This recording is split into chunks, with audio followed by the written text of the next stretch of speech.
আসসালামু আলাইকুম। আজকের তোমাদেরকে এমন একটা সেটিং দেখাবো যে সেটিংটা যদি তুমি তোমার ইমোতে করে রাখো তাহলে তোমার ইমোর কেউ স্ক্রিনশট বা ভিডিও রেকর্ডিং করে রাখতে পারবে না, স্ক্রিন রেকর্ডিং করে রাখতে পারবে না। অনেক সময় অনেকে স্ক্রিন রেকর্ডিং করে বা স্ক্রিনশট রেখে এগুলো দিয়ে মানুষকে ব্ল্যাকমেল করে। তো এই সেটিংটা তুমি যদি তোমার মোবাইলে করে রাখো তাহলে কখনোই কেউ স্ক্রিনশট বা স্ক্রিন রেকর্ডিং করে রাখতে পারবে না। তো তুমি যদি আমার চ্যানেল নতুন হয়ে থাকো তাহলে চ্যানেলটি সাবস্ক্রাইব করে একটা লাইক দিয়ে ভিডিওটি অন্যদের মাঝে ছড়িয়ে দেবে, যাতে অন্যরাও ভিডিওটি দেখে উপকৃত হতে পারে। তো প্রিয় বন্ধুরা, বেশি কথা না বাড়িয়ে চলো আমরা মোবাইল স্ক্রিনে চলে যাই। মোবাইল স্ক্রিনে তোমাদেরকে দেখিয়ে দিই কীভাবে তোমরা এই সেটিংটি করে নেবে।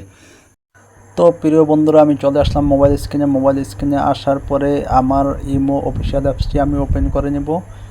ইমো অফিসিয়াল অ্যাপসটিতে আমি ক্লিক করে দিলাম। ক্লিক করার পরে এখানে উপরে বাম সাইডে আমার প্রোফাইল আইকনে আমি ক্লিক করে দেব। প্রোফাইল আইকনে ক্লিক করে দেওয়ার পরে এখানে আমি পেয়ে যাব সিকিউরিটি অ্যান্ড প্রাইভেসি, এখানে আমি ক্লিক করে দেব।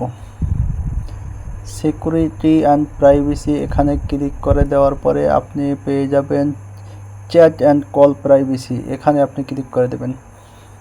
আমি এখানে ক্লিক করে দিলাম।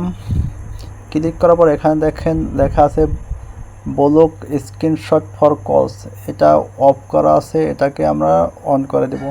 তাহলে এই যে আমি অন করে দিলাম। এখন আমার ইমোর ভিডিও কল কেউ স্ক্রিন রেকর্ড বা স্ক্রিনশট নিতে পারবে না।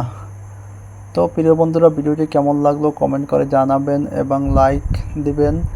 আর যদি এখনও চ্যানেলটি সাবস্ক্রাইব না করে থাকেন তাহলে অবশ্যই চ্যানেলটি সাবস্ক্রাইব করে দিয়ে পাশে থাকবেন। আর ভিডিওটি অন্যদের মাঝে ছড়িয়ে দেবেন যাতে অন্যরাও এই ভিডিওটি দেখে উপকৃত হতে পারে। এ পর্যন্ত সবাই ভালো থাকবেন। আসসালামু আলাইকুম।